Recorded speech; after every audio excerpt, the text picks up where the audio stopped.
Marist soon. You were just talking about lower seeded team playing against a higher seeded team was something that your team needs to do. A technical lower seed coming into play against the #1 seed within the MAAC.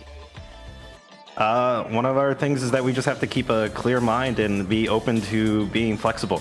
Honestly, I'm a bit concerned, not just for Ryder, but somewhat for Marist, not because of their skill. It's not lacking by any means whatsoever. Yep. But 2 days ago, I'm pretty sure Overwatch updated. We did have a big patch, so a lot of the teams are coming into this with new strategies, and other characters are coming up.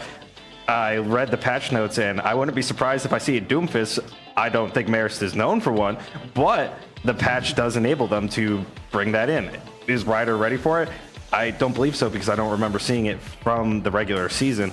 So, and Ryder played in the regular season against Marist very early on. So there has been a lot of time for plans, both for Ryder and Marist, to develop and change. I think Ryder, to me, has shown a lot, but Marist, I'm very blind. So hopefully Ryder can adapt on the fly, but I can't wait to see what Marist has, because honestly, even if win or lose, we're going to take it as a learning experience, as we've always have. As a team that's only won 2 games in the regular season, our game has improved tremendously after every loss. Always looking for marked improvement here, Captain at Soka. Taking a look at this next one, we got #2 seed, #7 seed coming up at Soka. Obviously, there's Elios here first. Looking like some pretty interesting compositions. You want to talk to me about that one? Oh, absolutely. And again, there's nothing I love more than being able to dissect a couple of these compositions here. As we are looking at Fairfield, and you know what? I'm actually kind of interested in this composition. It seems like it could be a little divey, given that they're coming with the Winston, but at the same time, you know, they're bringing the Brigitte, and not to mention they also have Ana. They're going to have that anti-nade, which is going to be huge. And one thing that I'm noticing from Manhattan is that they're bringing in the Mauga, which is so interesting, because we really haven't found the right place for Mauga just yet. We have seen some compositions with them, yeah, sure, but we really haven't found their place within, you know, the quote-unquote meta. And right now, they're getting absolutely eaten alive by that anti-nade coming from Ana, and yes, that is why Ana is my favorite player in Overwatch. Continue to slay, Queen. Nicely done, dude. Not one, but 2 tanks. It is a tank buffet here from Manhattan and Fairfield, and it's getting going early. That is going to be little Grand Out. Taking on, what, this is January here for Fairfield. Gotta love it. I'm a January baby myself here at Soka. I'm a December child myself, so yeah. But with that being said, you know, we're getting right back into the action here, and right now Fairfield doing a really good job with their DPS core. Again, you're going to be having this Soldier 76 who comes out now with the tac visor, looking for big damage, able to find the mark, and will absolutely delete a player there with the help of the Genji to finish things off. Yeah, the Fairfield DPS just absolutely humming right now as they're firing on all cylinders at Soka. This started with the tac visor here by Alfan. Echo even had this blade and realized, hey, there's really no need for that one. We already have this team fight won. Yep, that they do, and you know what? They got 3 ults at the ready. You do have the 2 ults coming from the side of Manhattan, but with the way that Fairfield has been playing, again, I don't know. And especially in this particular matchup on Ilios, you can see the Dragon Blade now coming out, but they get hauled in by the cage fight, and they get absolutely decimated. That was a big ult coming from the Mauga. A fantastic crowd control, and they know it.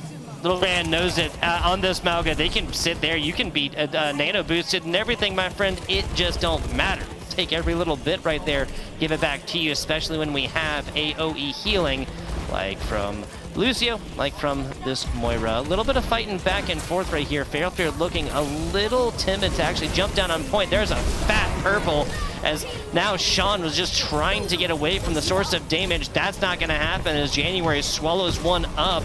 That primal range is now done. Purple out. I'm not sure if that one landed. Now it's a switch target situation there for the Ana. Dropping down as Manhattan drops their sound bait as well. This is just a little bit too late for the main support though, so this might be a slow burn for this New York squad. Yeah, and you know what? I really love that the way that we're seeing January play on this Winston. Again, they played really in and out just then. They went in with the Primal Rage, and they went absolutely bananas, perfect on this Ilios map, because there is just so much boot potential, being able to knock players off and off the sides and off the edges, getting a lot of that those fall eliminations. Again, great play. But then notice January started to take a lot of damage, and then all of a sudden they had the GTFO. They had to avoid the danger. As you can see, another big anti-nade does come from Ana. That whole time, Winston is being kept alive by the Ana as well, because that anti-nade just doesn't hit the anti, but it also buffs heals on the targets as well. DPS dropping left and right now. Fat members dropping here. The tanks and everybody else may as well. Manhattan suffers their first team kill bell here as this expires. Ilios, map number 1 that is, goes Fairfield 100 to 63. You know what? That was actually a fantastic composition. I was a little bit iffy because, to be honest, I didn't completely understand it. It was kind of more in line with something that not necessarily was old meta, but at the same time, it's definitely not new meta. You know what I mean? It's not the dive composition that we're used to seeing on Control, but it's working, and it's working phenomenally. Again, I love having the Brigitte there, along partnered with the Ana, because when you're in a point like that on Helios, the Brigitte is so good with the close range heals, being able to not only have the shield, they have the flail, and as long as you're within that proximity, you're also getting heals as well. And then not only that, but you have the Ana, who is able to snipe from a long range and give you those heals from the outside. So having the combination of close range heals and long range heals went well on the first map, or rather the first round. Let's see if that will translate as we go into round number 2. And you can see the support core has changed for Fairfield. They decided to bring in the Kiriko Lucio composition. Not against that one whatsoever. And these, I think they might have been anticipating an Ana on the other side. Fairfield shows anything but that. It'll speed boosted Reaper. Never going to be something that I'm complaining about. January playing just the brick wall impersonation very well. Now it's go time here for Fairfield around the left side. They have rotated onto point and stopped this one in its tracks. Not one but 2 Fairfield members drops as Manhattan just rotates right along with them. And from what I can tell, we got our good friend Ranger back. I gotta ask you, Ranger, how are things looking so far from your perspective? I mean, we already got to see, you know, Manhattan, you know, they take the first round on Ilios. They're looking pretty strong. What do you think Fairfield has to do to really start to take things back here on Ilios? One of the few things I think that they could do is absolutely like tone up the aggression, catch Manhattan off guard. Don't let them set up. And maybe that will find them success. I actually was dealing with a little bit of tech issues, so I haven't seen much, but these ultimates are coming out and fights are being won. But yeah, I think they just need to change up their tempo and just catch them off guard. There's the element of surprise there that Ranger's talking about, I think. Never a bad one, Ranger, right? Of course not. Of course not. Yeah. Looking for boops, I think, right now is double here at Soka. Oh, 100%. Again, this is my favorite type of gameplay. I love the cheekiness. I love the Looney Tunery that are the boop eliminations. Just getting people out and towards the middle, getting the fall eliminations. I just think it is so entertaining to watch, and you get that a lot here on Ilios. But so far, you have some tank v tank battle, as now the Coalescence does come out from the Moira, and you can see the trades are beginning to come out as somehow, some way, these players are staying alive until the Moira does get eliminated. Now January will be the next on the chopping block as Fairfield make an impressive comeback on the point, as now they will get their first percentages on the board. Nicely done. Folks, as we see, Fairfield, Manhattan switch sides from the other 2. Manhattan now on the right, Fairfield on the left. We'll be making sure to hold on to ultimate. Speaking of, there really is not a whole lot on the chopping block for either of these 2 teams, right? Not yet. I mean, it's still pretty early on. You can see that Fairfield is trying to answer back here. And it's very interesting that they're coming out with that Bastion. And it's a great pick, too, to counter the Rhine. As you can see, once again, January not having a lot of luck on the Rhine. And with that Bastion, they're just going to deplete and absolutely devour that shield on the Rhine. As now Fairfield, they take some heavy casualties, but they're able to respawn quickly as the Diva ult goes out, and Echo on the Genji is playing out of their mind. You look at that elimination field just now, and it was showing up all Echo. Yeah, really making that sound heard. There was Echo. The little deflect at the end, just a little cheekiness as well. That's a really bad stagger here against Sean. A huge source of damage, now deleted. 99-37. Fairfield fighting as of right now. Echo turns the attention to the main supports, but Lil Grand will be back. This ball should be able to stall for quite a while. They have a main support back there as well. That's Moira is going to be able to get out. That's not one but two here. That's really effective kills at Soka. Oh, it definitely is, and I'm not surprised to see a Wrecking Ball at all. As a matter of fact, I'm surprised we haven't seen them earlier, and I'm surprised they haven't come up in the conversation, because as far as the new meta is concerned after Season 9, Wrecking Ball definitely in that conversation. And with that being said, I need to point out there that I absolutely despise Wrecking Ball. I think they're the most annoying tank in the game. They're just so irritating, and the fact that they're just an adorable little hamster makes it even that much worse. But my goodness, they get the job done though when it comes to the dive comp. Yes, they do. If stall is the job of the day, Ball does it like none other. The big shadow, the boop back, and it's nothing from January, excuse me. That's an even bigger boop from Double. The woes of Manhattan now assuaded a little bit, looking for something. That's big slashes and more as Echo finds them. This is Jaws with no ultimate and no opportunity to keep this run from a slow stagger game, or round 2, excuse me, ends pretty similarly to round number 1 at about 60 to 100 different scale. Let's take a look at the two different teams right now. That's pretty cool. Fairfield on the left, Manhattan, of course, on the right. Play of the game, well deserved, and as far as I'm concerned, MVP of Elios. Echo was phenomenal. Again, you look at this elimination feed, it's all Echo. It was absolutely insane how they were able to penetrate the back line. And again, that's exactly what Genji does. If it's not a Genji, then I would like to see a Tracer. But Genji, that Genji in particular, was so good because Tracer can often blink, you know, they can do the rendezvous and they can go back to a previous spot. Genji has to manually avoid the danger, okay? There's no blink, there's no rendezvous. They have to get in and get out on their own. So the fact that they were able to get those eliminations all the while avoiding being eliminated a lot of those times speaks volume to the amount of talent Echo has on that character. Hats off to you. Yes, Echo the player, Echo the hero, Echo the player playing on Genji, having a fantastic effect on the game number 1 right there. If your team's name is Manhattan, the Jaspers put a solid foot forward in this series thus far. A best of 5. We'll be going to the hybrid next. If this is standard rules, which I believe it is, of course, map 1 figured out. Loser picks map 2. Winner will pick sides, though. If we're going to hybrid, nobody should be surprised if we look at a little Kings Row action up first, but we'll be figuring that one out, and we'll be trying to get Ranger back as well. Again, the coach here for Rider University, back in just a little bit as soon as we can. Big shout out to the MAAC, man. They've been, what, it was 2020, they tried to do the MAAC championships there. Basketball was canceled, esports was canceled, everything was canceled then, because that was like pretty much like the day that COVID got like declared as like, you know, a real thing finally, right? I was literally flying up, literally like in the air, flying in a plane on the way up there when that happened, and I'm just very, very glad that they're going to be able to come back and in the picturesque and historical Showboat Hotel. Oh yeah, don't get me wrong, like LANs were canceled in 2020, but esports, yeah, it was a horrible year for the entire world. But you know, because of the lockdowns, yeah, you know, exactly. I would be ignorant to say that that's not where my career started in esports casting during the lockdowns. But regardless, as we begin to move forward and we are back now, it is great to see these LAN events coming back again. There is nothing that replaces the atmosphere of a LAN. It's a completely different experience, and I really hope that everyone who is a fan of esports, every gamer in the world, gets to experience a LAN. And again, as someone who has been to LANs, I can tell you there's no place in the world I'd rather be. It is literally my home.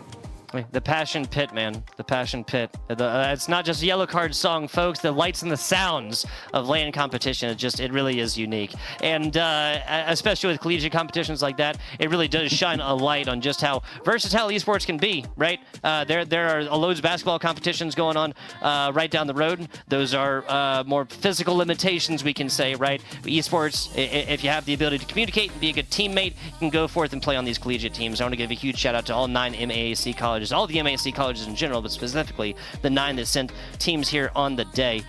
Taking a look at the bracket, let's talk a little bit about an upset that may have already happened, right? A little lower seeded team taking on a higher seeded team, right? Well, let's have a look-see as I do have this pulled up so far. And it looks like, yes, it seems as though that Quinnipiac University was able to take down Mount St. Mary's University. And I have to say that that is quite the interesting turn of events. Again, that's what we were really talking about, you know, before we even got into this, is that when you're in the postseason and you're in the playoffs, it's a completely different ballgame. I mean, we see the regular season and we see the standings. Yes, I mean, we're definitely, everybody here is going to be on the lookout for the #1 seed. Everyone here is looking at Marist College, and you know they got their eyes on them because they're the #1 seed. Clearly, they have a high expectations. But with that being said, you have some teams that simply perform better in the playoffs. They perform better in the postseason, and from this is their time to shine. So again, there are going to be a couple of upsets, and there are going to be some unexpected changes happening in the bracket. And you know what? I'm all here for it because I love being able to see how well these teams progress throughout the entire season, and it all comes to show here at the MAAC Esports Championships.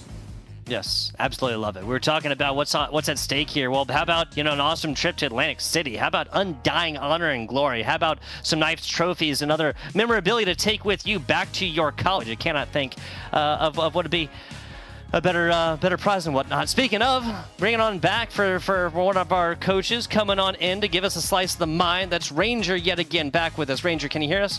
Absolutely. I'm sorry for keep leaving you. Hey, it's all good. I got separation anxiety, and you're making it worse here, Ranger. I can't believe it. You're killing me. I'm sorry. I do have a team to care for, but, you know, join the team and I could be closer to you at any point in time. I gotcha.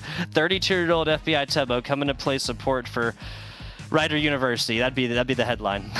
I will not lie though. As being a part of this league, I've gotten to see a lot of casters. Rider tends to love all of our casters, and you are one of them. FBI Tugboat. I think our first game with you, if we remember a fellow named Jag, you and Jag made a great stream, and we loved it. That was years ago now, man. Big shout out, Jag. Awesome guy. Mostly kind of shifted his focus in esports a little bit. He does still do some casting, but he's also doing really awesome and interesting things. Appreciate you. Very, very much appreciate you. It is a huge passion of mine, and I love being able to bring it to. Hopefully next year we'll be having some at SoCa FBI Tugboat live competitions and whatnot. But you know, the MAAC in Atlantic City, it was a lot to figure out, kind of, you know, with only so much time. Very much appreciate you, though, Ranger. Want to ask, as we have a little bit of time here in between the matches, or in between the rounds, excuse me, anything you're really looking forward to doing while in Atlantic City that is not in any way, shape, or form connected to esports? Keep it PG. Keep it PG. Looking forward to? I don't know. Some of these hotels have, like in the area, have some quite interesting food. Nearby is the Hard Rock Cafe or the Hard Rock Hotel that has an interesting place called the Sugar Factory. And I love me my sugar, but you know, I'm trying to lose weight, but I'm here in AC. When in Rome, why not? You're on vacation. You're on vacation. Yeah. I don't know what people say. I'll say in 3 days when I go back, I'll go to the gym. But right now, the Sugar Factory is calling my name. Completely hear you. Captain Atsoka, question for you, sir. We just watched, I believe, a 63-100 first round, 61-100 second round. Both of those, obviously, on Elios 2-0 within the first round victory for Manhattan. Manhattan has lost one regular season match. That was to Marist. What does Fairfield need to do? A 7-seed, 4-5 regular season squad in Fairfield in the single elimination tournament need to do to bring it back against Manhattan in map number 2? You know, that really is difficult because right now, you know, Manhattan, they're just firing on all cylinders and they're looking really, really good. But with that being said, I don't know. They really have to stick together. I've noticed that one thing that we have seen, at least on the matches on Ilios, is that Manhattan has been really good at dividing and conquering. They're able to really pick apart the opposition, and they used a lot of the boops to do that. Again, you notice they used a lot of boopy characters. We got to see the Primal Rage come out on the Winston to start things off on the first Ilios round. That was great. And then, you know, we go into the second round, you got the big pitfall in the middle, and who shows up? It's going to be Lucio being able to get those boops as well. So we need to see a little bit more control being brought back from the side of Fairfield, and, you know, maybe start using a little bit of that tactic against their opposition. They're going to have to find a way to penetrate that front line and also divide and conquer, and that might require a more divey composition. We haven't seen the full dive meta that we have seen in the first round when we were looking for the side of Ryder in their matchup. Ryder went with a full dive composition and it worked out dividends. So I think Fairfield might have to go for something a little bit more grandeur. I think they were starting to, pun intended, get the ball rolling with Wrecking Ball, and I think they should stick with that and continue on. Absolutely.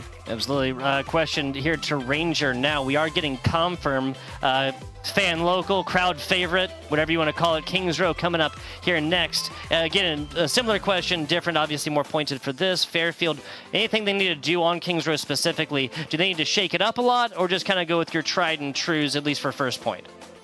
Sorry, having to deal with the technical difficulties before. I am getting into this late.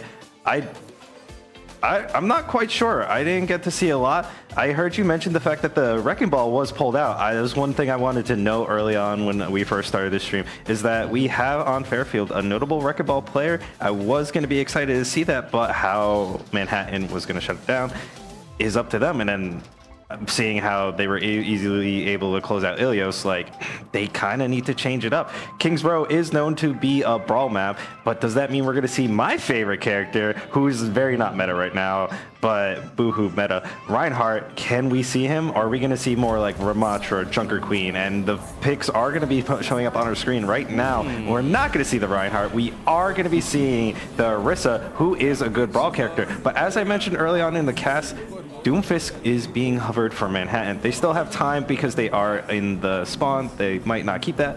But yeah, Fairfield does have a lot. One thing I wanted to know, based on your question before, was you said that Fairfield is a 7th seed. However, if you look at the standings, there was a 3-way tie for 5th. Being a player and actually seeing these teams develop and how good they are, I actually don't look at Fairfield as a 7th seed. I don't look at Quinnipiac. I don't look at Sienna as the 5th, 6th, or 7th. They're all 5th in my opinion, as anybody could take it. So yeah, but going into this fight early on, I'm just gonna say Doomfist taking around the statue, looking to just catch anybody out. Doomfist is the type of character that likes to find somebody in the back line, disrupt them, and go in. And that's what he does. He dives directly onto the Orisa, and the Orisa gets caught out with the Mei wall. Does not help his situation. Cassidy is looking to hit some picks on the outside, but his team is going to continue to fall as Doomfist continues to disrupt. And Lucio is just going to help his team clean up and heal up, as they will be taking the first point. A lot of time is their reward there, Ranger. It's Soka. Something that you saw that may need to change here for your Fairfield squad if they're going to hold this defensive strong. I mean, it's really, really hard. I mean, Manhattan has already done the most difficult part, and that was take the first checkpoint. I mean, at least in my opinion, I think that choke point is absolute murder. It's my least favorite part about Kings Row. Not necessarily, you know, I think it makes the map any more detrimental. I just hate having to try and overcome it myself when I'm playing ranked. That's all I mean. But yeah, so Manhattan has managed to get past that first choke point, and you know, you're really going to have to now try and play for these bins here on the second push come from this payload. So they're going to have to try and change something, because again, they're playing up against this Doomfist, who is going to be pushing through that first line of Fairfield. So again, you just have to find a way to, you know, I think maybe even bring out some more shieldy characters. And for Ranger there, I wouldn't mind seeing a Ryan, because I'm also a fan of Reinhardt.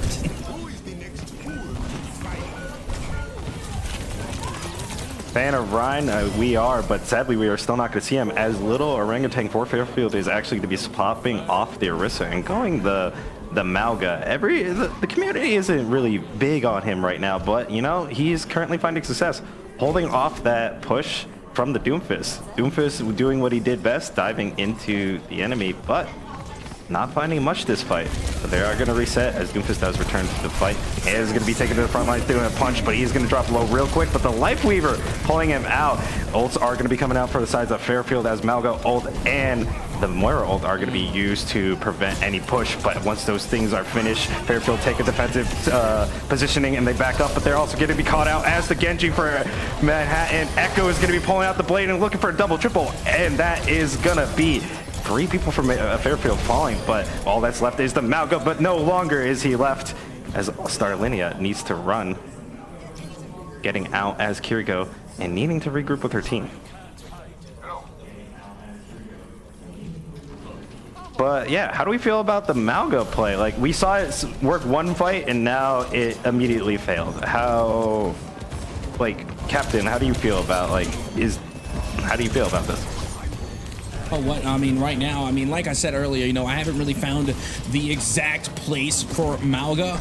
But with that being said, we have seen a little bit of daylight. You know, there has been some instances where Mauga has been pretty useful. Again, being able to absolutely just drain health away from the Doomfist was great. But then, you know, it took that one defeat for Manhattan to really change up their approach, and then they were able to make it around that second checkpoint. So for however long Mauga was useful, and for however long they continue to be useful, it just seems like for whatever tack that they come in to try and make Mauga, you know, that much viable, Manhattan just finds a pretty good counter to it on the next play, on the next push. So again, they're just gonna have to try and change up the strategy. If they're gonna stick with the Mauga, they're not gonna change up the tank.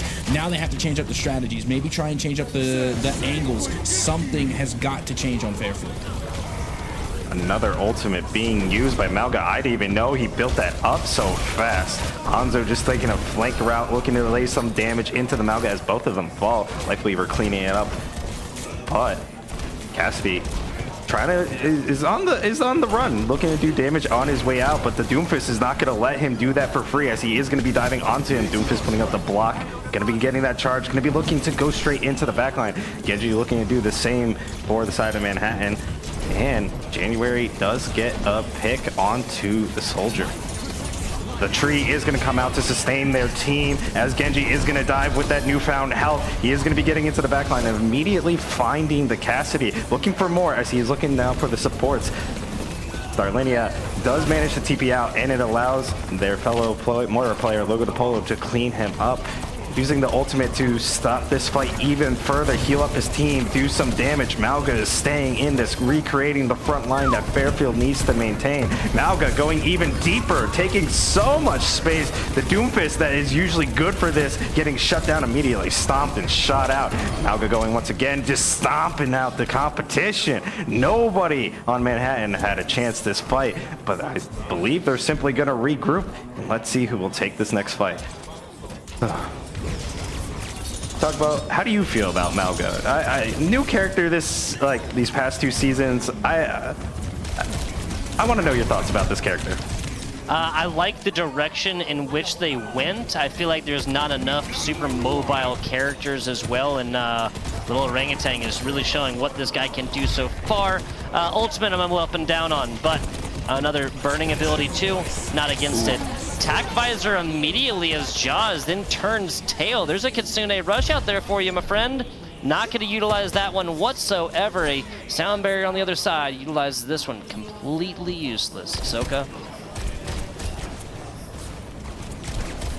Yep, that almost certainly does as they continue to push the payload here, looking to end things here and now. And I gotta tell you, we're really starting to see the Mauga once again step up in a major way, coming from Little Orangutan.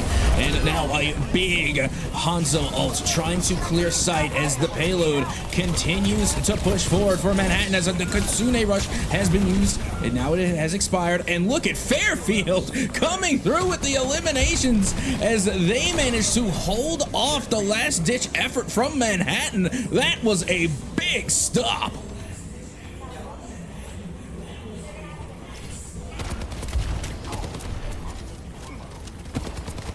Huge stop indeed. Huge stop indeed. That's exactly what the doctor ordered here on defense. Now only one ultimate, but that's a coalescence as well. Manhattan looking at a significantly different story here, Ranger. Absolutely. And although it is a big stop, the payload is in a bit of a dangerous position, in my opinion. As soon as, like, if this fight starts to go south, this next fight goes to south for Fairfield, and it gets scattered, that payload could sneak its way in. However, Fairfield actually doing a good job allowing it to fall back, as Doomfist is going to be looking to try to stop, especially this ultimate. It was going, that punch was initially going towards the enemy Mora. It did miss initially, but he eventually finds it, cuts it off, but the Mauga is going to be going into the backline. Doomfist is in Fairfield's backline, but Mauga is in yours. What are you going to do? He's almost going to jump off the point, and he does. This is what we call a fast back in certain other games. I don't know what you call that there.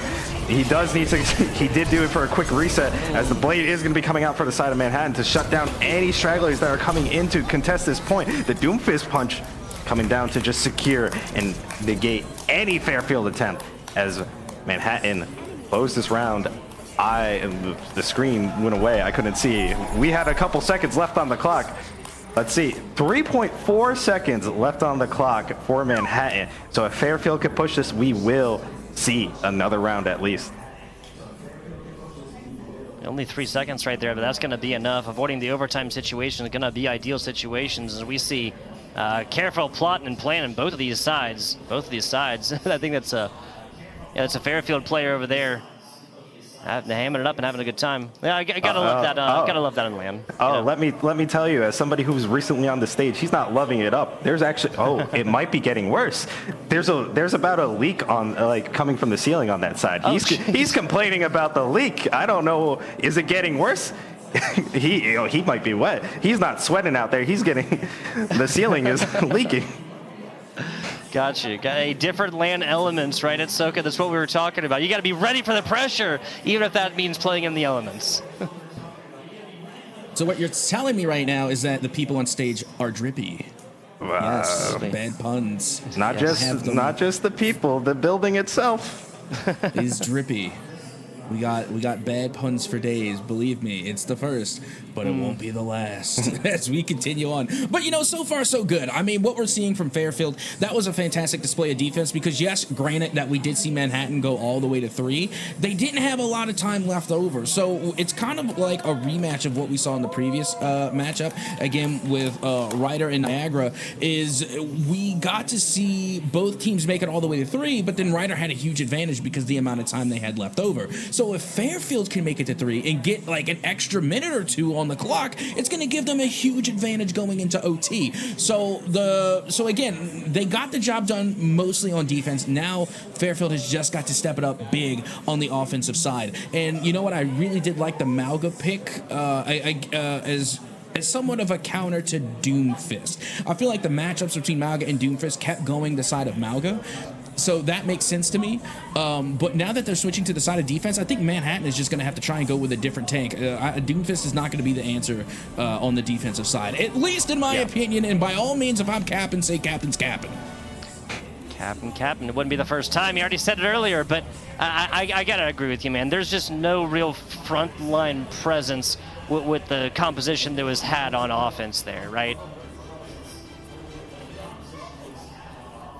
I mean, it's definitely a dive comp, and that's what it's used for on the offense. But I think that's where we saw Manhattan really start to slow up. It got them the first checkpoint, which is what you wanted to do. That's what you need Doomfist to do. That's what you need the dive comp to do. However, when you're starting to get stagnated, especially because Mauga, he can deplete health from distance. Again, he has 2 Gatling guns. So how do you negate that? You need something with a little bit more shield, and you can bring Sigma to the conversation, Ramatra, Reinhardt.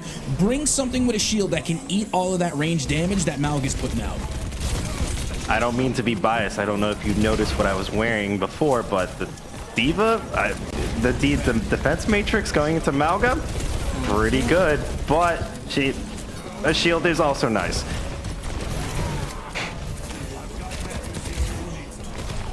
You see, the reason I say that the shield specifically is because you notice that Malga has also, been stomping the yard, being able to take out a lot of these DPSs whenever they penetrate the back line. So if you have someone who's like a shield character, in this case, I would envision either a Ramatra or even a Reinhardt. Either way, if Malga tries and goes for those rushes again to try and get those big stomps, they're going to get immediately punished either by Reinhardt's hammer or by Ramatra's nemesis form. So again, I think switching to one of those shield characters would be the better bet when matching up against Malga. Apparently, though, Manhattan heard your comment, said we don't need a shield, we have a Mei, because that wall was used to cut him off and enable their team to die, to kill the Malga. So, do we really need a shield, or do we just need a nice Mei wall, which another Mei wall goes up to the gate their team from going in, but the Kitsune rush is going to help cut it down real quick, and the beat for the side of Manhattan is going to allow them to counteract any play Fairfield is going to be throwing at them, and suddenly Doomfist is now in the backline of Fairfield, getting a punch on to the support, looking for more as the DPS is going to be trying to run away, but he's not going to get out. And even in the spawn doors, Moira was just past the yellow door, but somehow that Doomfist punch still extends and knocks him out. Going to be slowing down this recovery for Fairfield, but they're right there. The spawn is still there. Not getting as fast of a first point take as Manhattan, but once you get this point, that's all that's important. They're going to be going at it and attacking it from a different perspective. They're going to be going around the outside this time. Everybody got through. No Mei wall to cut them off as the Soldier ulti is going to come out, and the Genji is going to be trying to return the favor, but the Soldier ulti does pick off a support for the side of Manhattan, but Echo making up for everything that just happened. No support, it don't matter. If you do all the damage to the other team, who else is there to support anyway? You don't need a support if you take 0 damage. With him dashing around, playing the walls, he was always above the enemy team. Nobody decided to look up because you don't expect the Genji to be flying above you like an Echo or a Pharah. Getting free value. Was indeed just taking it off the wall right there, and that was enough for Echo to get enough at least finishing damage there. Obviously a group effort. Coalescence now done so here for Manhattan. The defense, Cereza gonna get taken out early here again. Sean finding a second one. The Cassidy popping off right now here is Manhattan's gonna be trying to do this one with just a couple of supports. That is not gonna happen. Fairfield has purchased the first point.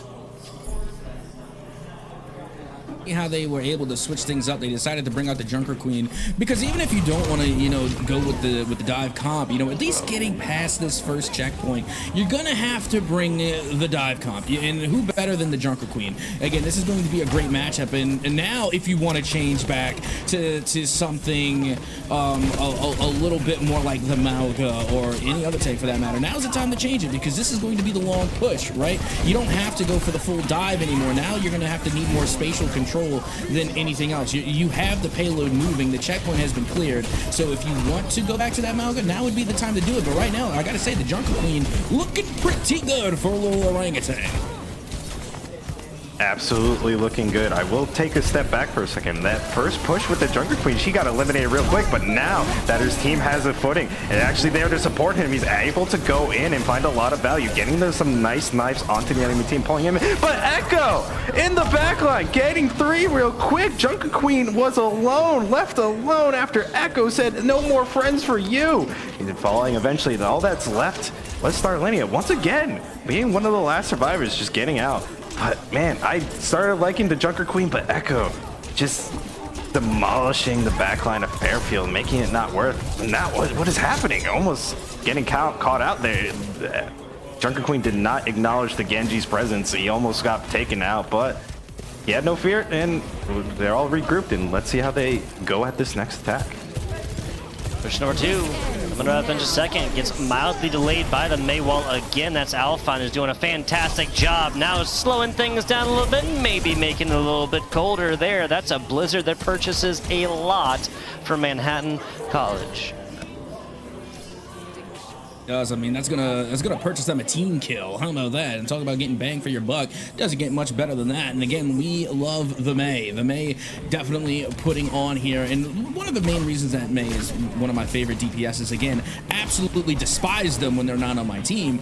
But May is the only semblance of a controller I feel like we have in Overwatch. Again, the Ice Wall does so much for controlling. And, you know, you really don't have any other character that somewhat, you know, complements those abilities that May brings. Again, not only that, but their ice beam as well constantly slows players down and negates their movement speed. So again, a lot of control coming from that DPS that is May, and it's truly unique to her character. This is an interesting fight going on right now. Seeing how low Little Orangutan was getting, I'm pretty sure Starlinia was calling for their team, but the rest of their team was occupied with others. But eventually, the long-winded fight did trickle out in favor of Fairfield. Fairfield is going to be pushing this point towards the second one, but I don't think they can't just get it just yet. Manhattan is still in a close position to deny this. 16 seconds left on the clock for Fairfield. They have to win the next fight, otherwise this might close it out. Echo, once again, May ult coming down. Oh, I didn't even realize the May built up their ult once again. But Echo with his blade too, gonna be taken to the sky and pulling out the blade. Dragons come from the sky and they're gonna be looking to end this right here. 1, 2, Logo to Polo, Sean, falling Jaws, the third. This man, he doesn't miss. Always with the triple kills. It's never less, sometimes it's more. Manhattan gonna be closing out this game of King's Row. Gonna be another good situation where Echo is just given a lot of room with which to work. The man cooks up a full 9-course meal for his squad.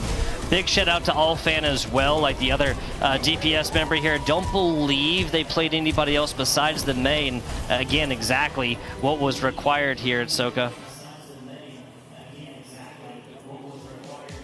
Oh, absolutely. And again, that's why it came through on the defensive side as well. We didn't really get to see too much May or any, I don't recall, on the offensive side when we saw Manhattan go for the initial push on King's Row. However, when they switched it up to the defense, it was all about slowing down the progression. And who better to slow down the opposition than May? Between the ice walls and the ice beams, you were able to keep them off the payload. And even when they were on the payload, you slowed them down entirely by using May. So again, fantastic use of the character, definitely viable, and big shout out to the player behind the character being able to get the job done. Again, you have to be able to switch up the composition on the fly and use what's best to your character, what's best to your playstyle, and that's really what we got to see. Again, I was expecting a change off the Doomfist from the offensive side to the defensive side, but no, Manhattan, the tank from Manhattan decided to stick with the Doomfist no matter what side of the payload they were on, offense or defense, it didn't matter. They stuck with their gut pick, they stuck with their comfort pick, and it worked out, and they ended up getting play of the game.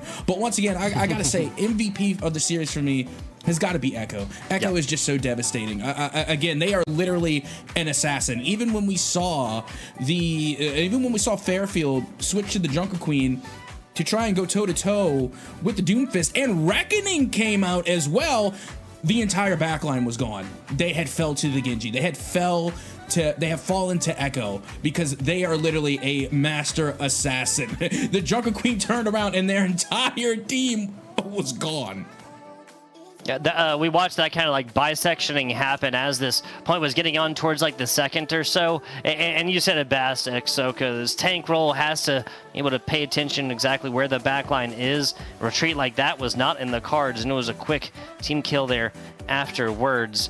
Moving on along with our maps and whatnot.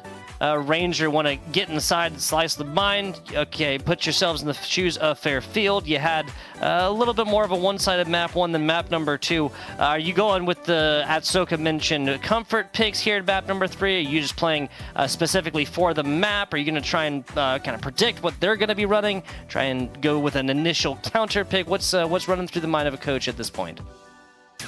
At this point, something needs to change, and if it is throwing the other team for a loop, bring it out. What it is, I don't know necessarily for this situation, but I would say recently patch update Sombra might have been a good pick. Shut down the Doomfist. Every time he puts up those arms, put up the hack, deny him the ability to go in power.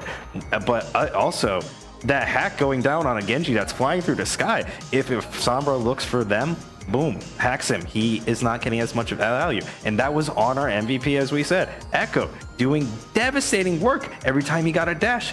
But if you had a hack or somebody good, it would, I believe it would shut him down. Yeah, I completely understand with this. And at a certain point, I think this is about like target evaluation, right? Alphon been doing fantastic on the Mei, other DPS characters, but this has been the Echo show, Season 3, possibly starting here on New Junk City. Now, the new game mode, just give me a thumbs up, a thumbs down, Ranger. Flashpoint, yes, no?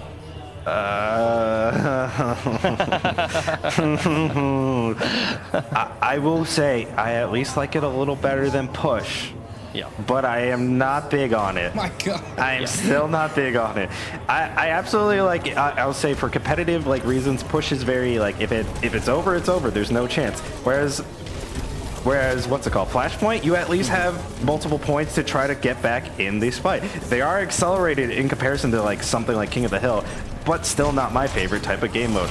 But going into this, we're going to be seeing the Reinhardt, one of my favorite characters. Love it. But how is he going to succeed here, as he is going to quickly fall as the side of Manhattan decides to beat him down real quick?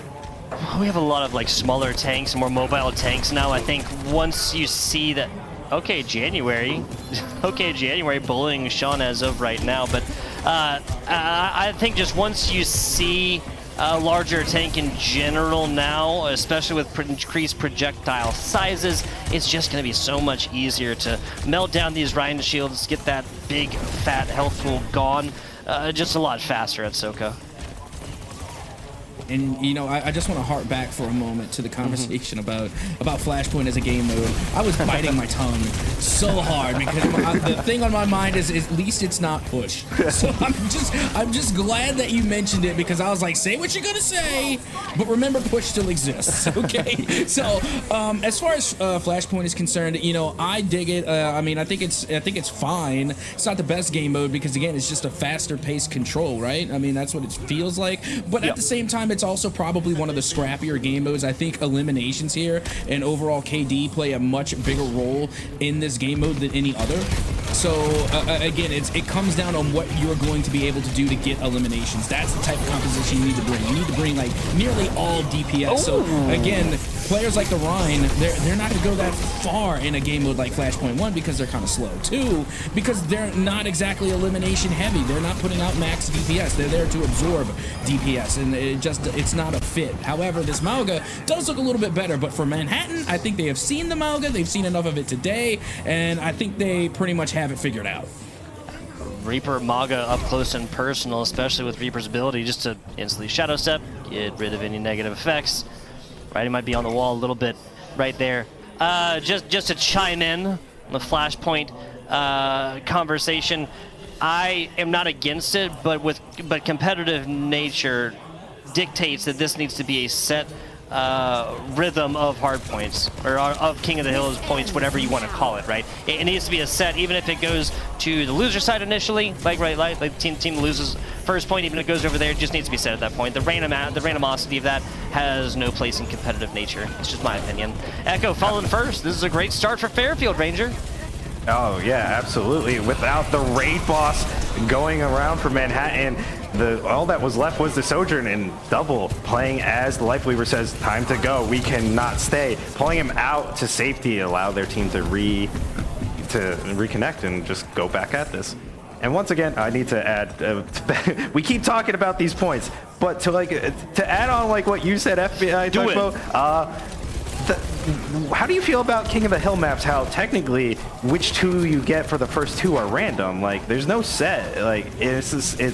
It's like this is Flashpoint. But you know what you're getting when you come into it. It's not in the middle of the game.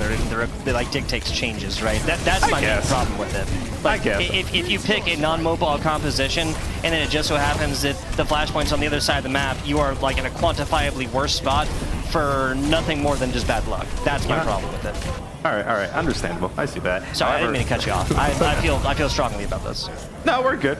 No, we're good. And what we just saw, like during that conversation, apparently Fairfield lost the point and then retook it decisively. So yeah, good job. Alphon is going to be pulling on. I didn't even see what was Alphon previously, because now they're on the Tracer. They're going for those faster dives. They're going to be looking to go into the back line of the side of Fairfield. Ignore the Malga. That man isn't important. If they have no supports, then the Malga will fall eventually. Although he is a big beefy man, he has a lot of innate sustain with his crit lifesteal essentially. But is it going to be enough without supports as he is now?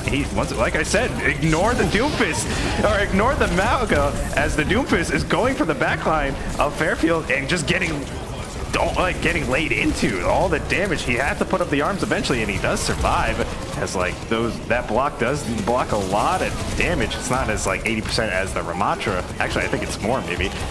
But the blade is going to be coming out for Echo. We've seen this once before. 1, 2. Will he hold up true? Will he get the 3? Like I said, he never falls flat, and he let me down. But you know they still win the fight.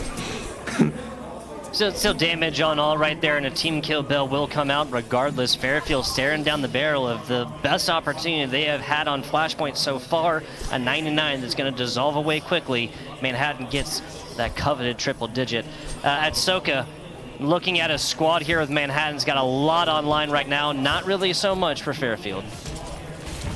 And again, it's because Flashpoint is a little bit more heavier on the combat side of things. You know, you really got to be able to build up your ultimate and build it up quickly, and that's what makes a huge difference. And when you're getting those eliminations, when you're out there and you're making the big plays and you're winning a lot of these team fights, that's how you build up your ultimate. And then it just kind of snowballs into the favor of the team that just happens to be, you know, coming up big with these key eliminations. And again, we see it once more as the ultimates are raining in for Manhattan, and it seems like Fairfield, by the time they get their ultimates, they're already on the cusp of being eliminated. So it's really momentum based. It's going all off of the momentum, and it kind of just seems like whenever it starts to rain on Flashpoint, it begins to pour. Flash flood on Flashpoint, that's what it seems like. Jaws, the only ultimate here for Fairfield. They'll have that Death Blossom bloom here in just a little bit. This is the last point Fairfield's really got. Do or die, rain or shine. Ranger, take it away, sir. As you said, potential last point. Fairfield could take this and extend the map, but at the way things have been going, I have little faith. But will Jaws be able to change the tide of this battle? Gonna be looking to lead with the ultimate. It got shut down immediately, but it does not stop him from killing as soon as he got stopped. Picked up a kill, and the rest of his team cleans up the rest. January having to leave as fast as it came. We are in March already. So Fairfield going to be taking this point early on. I was going to originally say if Manhattan controls this point, Fairfield only has about 2 more fights, but they bought themselves some more time. Hopefully they can hold this point and extend the game even more, but they're still not out of it yet. Manhattan regrouping. Gonna be looking to take this down. Echo does have his ulti. Will we see the triple blade once again? Sarah's beat to keep him alive. He might, if he wants to go aggressive early, he could do it. Bait out a lot of skill usage from the side of Fairfield, but oh my god, I didn't even see what number he was. He was so low. The tree is gonna be coming out further side of Manhattan. Alphon, I think, missed his pulse in the backline. He has no ult charge anymore. Echo still looking to get this blade. He wants it. He's going for it. But little Orangafang finds 2. It's a little too late for the side of Manhattan, but the blade is still going to show itself. He gets 1. He gets 2. Not with the blade, but will he make it 3? No, he'll get shut down as Jaws says no. Nicely done. Nicely done. Fairfield brings this one out. You literally, like, we're all watching Echo, and we're all anticipating, like, 1, 2, 3, Starlene. If he'd have done that at the very beginning of this, perhaps some bad ult tracking here from Manhattan. Starlene was only about 80% at Soka. This was a team-wide capability. Didn't you wait about 10 seconds? Different story, right? Yeah, it definitely does seem that way. And at the same time, you know, we do have Echo making these big plays, but the problem is that Echo can't get it all done by themselves. You know, they can't keep coming in with these monumental highlight reel plays. And not to say that the other players on Manhattan aren't doing their job, and they definitely are. But when it comes to making big plays like that, we need to see more team orientation than just the Dragon Blade coming to save the day. Like that, for instance, Alphen coming in with a big tracer onto the Maga, takes about half their health, and now they just have to confirm, but it's too bad because they get picked out by jams the Reaper, Wow. laying waste to the side of Manhattan, and all of a sudden that momentum starting to shift in the favor of Fairfield. I believe Fairfield has found their footing. They're doing a good job. Is this Reaper pick really what they needed currently, making it work? Alphon actually returning the favor now. Going to be switching to the Reaper off of the Tracer now. That bomb you said was big, but it resulted in nothing. It was a good attempt. It could have helped, but there was no good follow-up for the side of Manhattan at the time. Will this be what they need? But the Death Blossom going to be coming out and retaliate. Reaper being saying die, die, die. But the problem is, like we were saying, life becomes life with the tree. Life grip just to deny something. I don't even know what happened there. John's going into the back line, looking for more. But Echo, once again, this time we weren't seeing them. Double blade, looking for three, gets the three, enables his team to cap this point. 85% on the side of Fairfield, though. They still have time to extend this map. But right now, Manhattan in control. One long team fight, two very short ones here from Manhattan. That's all that separates them from taking this one 3-0. Excuse me, not 3-0. Excuse me, I can't read numbers. 3-1, excuse me. Manhattan now on the back foot as that's a January that almost goes completely dry. Nice ultimate in the middle. This is catching quite a couple of them. Coming out of it is Orangutan as Starlina. Excuse me for sounding surprised as Lucio main. I am proud, but Starlina finding a couple finishing blows on a couple of different characters. Fairfield just purchased their second Flashpoint point. Flashpoint round, Flashpoint hill. Okay. Yeah, I think that sounds nice, and it also sounds very accurate too. It's a point on the board. It's not just about percentages like you see in Control, you know, where it's just like, oh, this percentage, that percentage. There's actual points. So yeah, Flashpoint point. I think it sounds good to me. What about you, Ranger? It's got a nice ring to it. I would like to say, yeah, very nice ring. I have no other words to say for it, but going into this last point, we are now down to the last and final point. There is no more RNG. This is what they have to settle on. If they want to make changes now, it's only for this point. It's not for what's up next. It's for now. Jaws, being the dominant Reaper all this game, gets caught out. He steps up a little too far and immediately gets caught off guard, I meant. Alphon being like, I saw you do this. Alphon's learning. He saw what he did and he returned the favor, getting a quick double blossom. Now, on the run, Fairfield. But early take, Fairfield still has time to get into this, but they are now on very much a dangerous step. Because if Manhattan is able to hold for one more fight and maybe a second, that's it. Starlina holding onto the sound barrier right there as soon as the Death Blossom came out. I was questioning in the moment, now it makes a lot more sense. Here comes the attack visor as well. Sean is getting bullied out of having anything going, and Echo just cuts them right in half. There's the Death Blossom that we were looking for. January desperately trying to get back to the rest of the squad, and Maga just doing Maga things, has the ultimate, doesn't even need it. Fairfield has taken a whole lot with a, what, 1, 2, 3, 4 ultimates right there. They're only going to have the Maga ulti coming into this next team fight. And that time it was Fairfield. Granted that Manhattan did put up quite the decent fight, though. I mean, they were able to push through and pretty much nullify that attack visor, but then they just put themselves in harm's way of every other ult that came through, particularly the Death Blossom. But with that being said, you know, now here comes the cage fight inside the corridor, and everyone has been captured inside of the Mauga ult as they continue to lay waste to the entire team. As now you can see, it will be the Reaper as well to finish them off. The 1-2 give and go combo pays off for Fairfield between the cage fight from Mauga and the absolute close range devastation that is Reaper. That was a textbook clean team kill. Absolutely. You almost have to question the thinking coming into that. You know Mauga's going to have this one. January and squad go back for round number 2. That's a clean save, but now Mauga up close in your face, double barely getting away. Alphon does find this one, but it's just a brawl for pointed. Oh no, the back cap for... It wasn't a back cap. They didn't get on. Get onto it. You're right. They didn't get on. Right, excuse me. both teams went into that last fight with the clear intentions to murder the backline and then just simply either maintain or go for the point. But because it took so long for both teams to do it, Fairfield wasn't on the point to protect it, but apparently they didn't need it because Manhattan took too long just going off the point. Good job for the Fairfield support or backline to like stagger themselves and run away and just bait them off. Like, I know that probably wasn't their original plan, but that's what worked. And I got completely thrown off of that one. Like, I knew that Fairfield had it, but it's just something slipped in the mind. Excuse me, this series is going at least another map. Also, folks, we got a little bit of update here for you guys.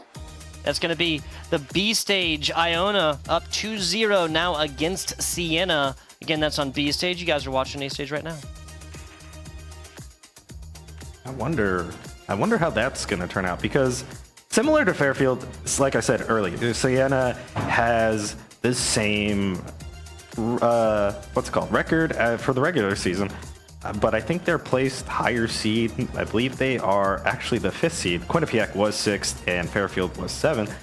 But I find these teams all very equal. Seeing Sienna in a similar position currently that Fairfield was going into this map, can they take their Flashpoint map?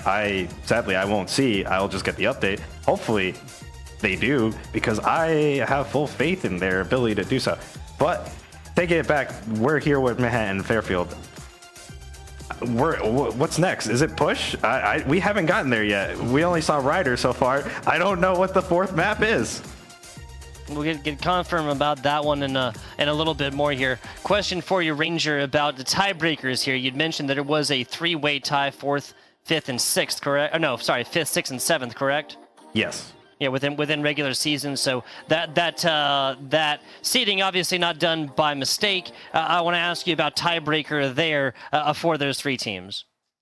I believe it was done based on point differential, like looking at like who either gave up more points and whatnot. Going through some of the records, actually, I saw most recently Fairfield and Manhattan actually went up against each other second to last in their season. So I believe actually a little over a month ago, these 2 teams fought, and it was seeing like the records compared to now. They actually played Kings Row, and it was a lot closer 2 months or a month ago, because Fairfield took it 5-4. They lost 5-4 actually in that one, and today they just couldn't close it out. But this is kind of strange. We haven't been in this situation. I haven't been in this situation. So map 4 is going to be new to both these teams against each other. So what's in store? Jose, based on everything I've seen so far, Echo on Genji and January on Doomfist. That's all I could see. Hey, that's an entirely fair evaluation here.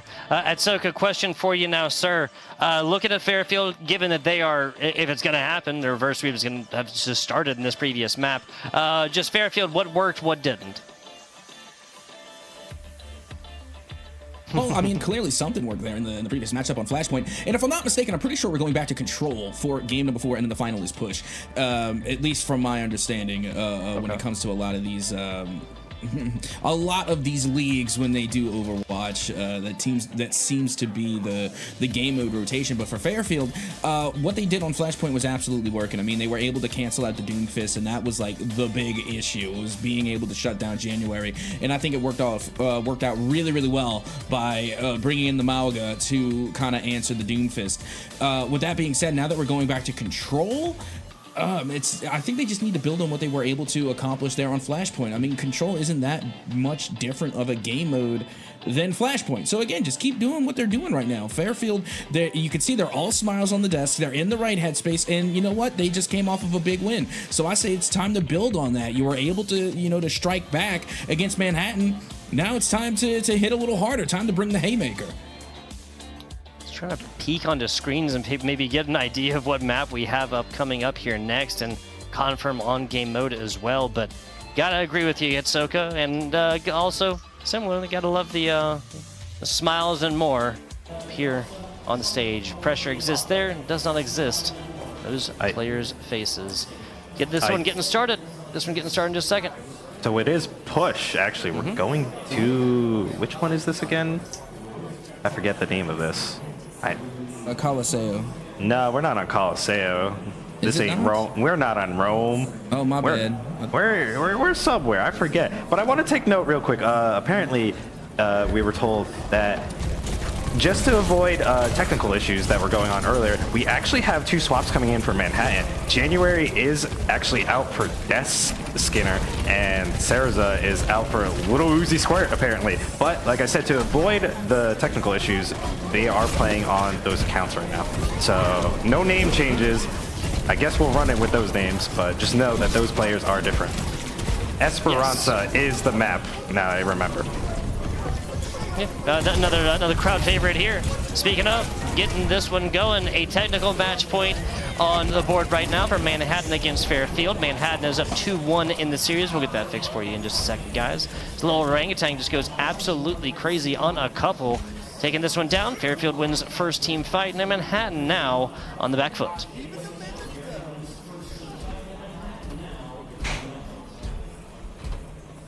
The only thing holding true to my statement was Echo on Genji. That man will not let go. But little orangutan, I should have said, probably going to be coming into this with the Alga. Going up against a Junker Queen is going to get knifed but and do a good amount of damage. Every time we get a view of this Malga, he's firing both guns, but his accuracy just is insane. Like, I'm impressed. This man's tracking on point. I want to be like that one day. Sorry, I'm that one as well, dude. I gotta agree with you. Sorry, what'd you say? I was gonna say, sadly, I'm a Reinhardt player. I don't have aim like that. I just swing.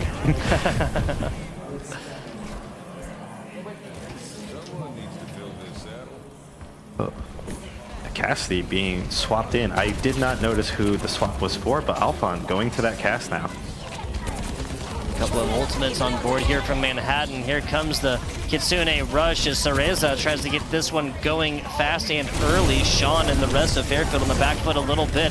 This is going to be a cage fight onto Robot and Diva looking to get involved. January going on over this. A perfectly timed charge right there, right to the outside of the cage fight, and Fairfield putting another solid foot forward.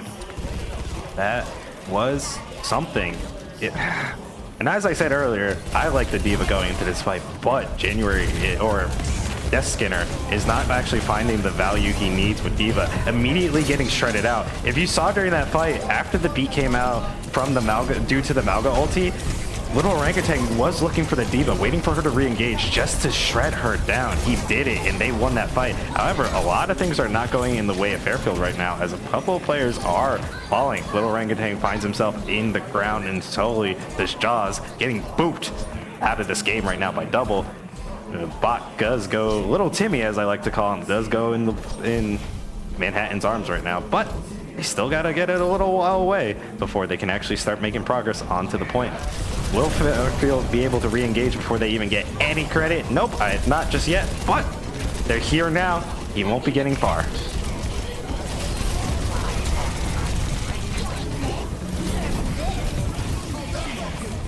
Diva is going to be trying to pop the bomb, I think solely for, as I like to call it, a refresh ulti, because she did just lose her mech. She is going to be looking into doing more damage into the backline. The Echo, once again, the blade is only going to find one this time. My statement earlier about the 3, no longer holding true. January, Echo, finding the kills that they need to continue this push. Little Timmy on the charge.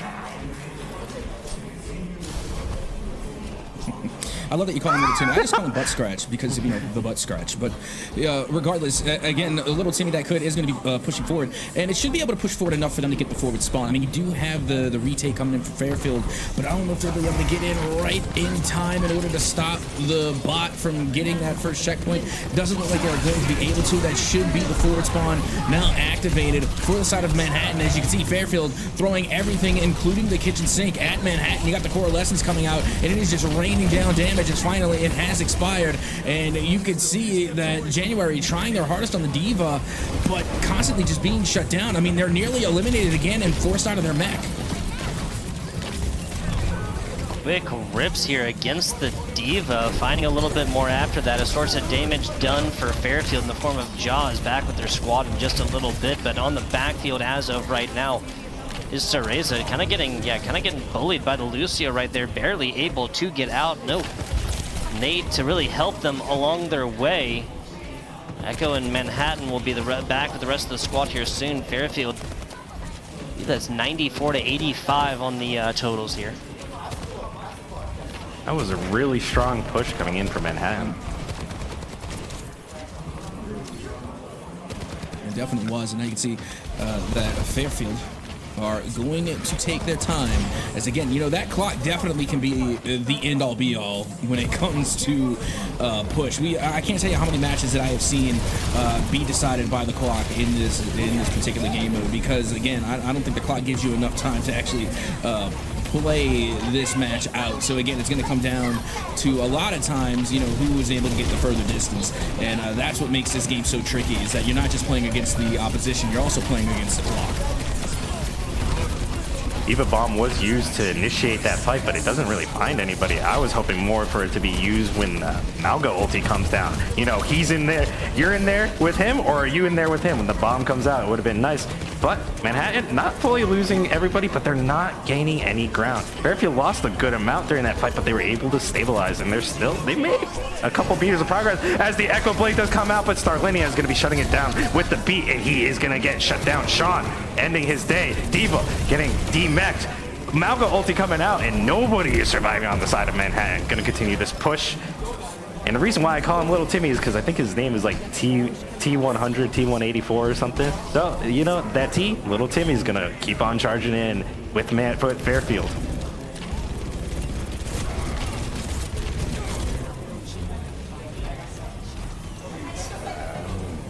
Cassidy ulti is going to be coming out further side of Manhattan to try to slow this down.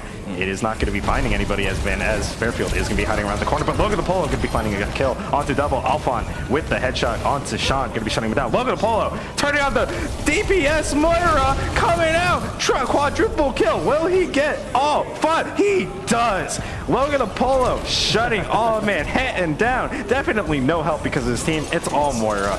Gas ulti coming in from the side of Fairfield this time, not really to shut any, not really as a zoning tool because they do have to push, but to catch anybody coming out. It does not get anybody. Little Orangutan does clean up a bit onto the Lucio, and Jaws does find a kill onto the Genji. Eva diving into the backline, looking to do some damage. The bomb is going to come down. It's not going to be doing much in terms of killing, but it is going to be doing a good job to refresh. But that might just be ult charge to the side of Fairfield. For some reason, Little Timmy has stopped. He was so close to ending, but Manhattan actually turned this in their favor. That Diva bomb bought them enough time. Fairfield hiding in the building and not able to find the picks that they needed. If they stepped out, they were going to die. And they just couldn't cost it. But honestly, if they stepped in that bomb, if they knew this was going to happen, I would have stepped in the bomb, have those quicker backs. But here we are, Manhattan on the attack again.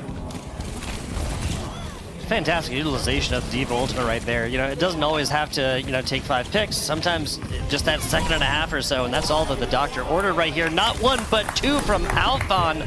Gonna purchase a lot with just a little. And I mean, again, this is a Tracer Bomb. This is basically just a long cooldown. And that was a pretty successful Tracer Bomb, to say the least. I mean, they were able to get rid of both supports in a single maneuver. So again, fantastic look coming from Alpha, as now you can see the bot is going to be pushing forward for Manhattan. But again, I bring our attention back to the clock. 1:15 to go, quite a distance. This is where the clock plays a pivotal role. And with the way Fairfield has been playing, I just don't see that being enough time to go the full distance. Let's see what Manhattan can make of it. Here comes Echo. the blade. That's Everybody's a lot favorite. right there. Oh yep. no, yep. he actually gets down domed. Immediately. Ranger said it best. Straight. Just straight Sean shutting it down. We were all anticipating it. We say blade, we expect 3, we got none. Now, let me ask you, because clearly we're seeing it right now, the staggers. Captain, how do you feel about like the bot in terms of like you're in this position? Do you like want to hold it in a position where you could take a favorable fight and just burn out the time, or do you want to push it as far as you can? Maybe just close out the map right now. Like at first, I would definitely want to cut off the forward spawns, but how do you feel? honestly, with 15 seconds left to go, it really doesn't matter what they do. They can hold on to the bot.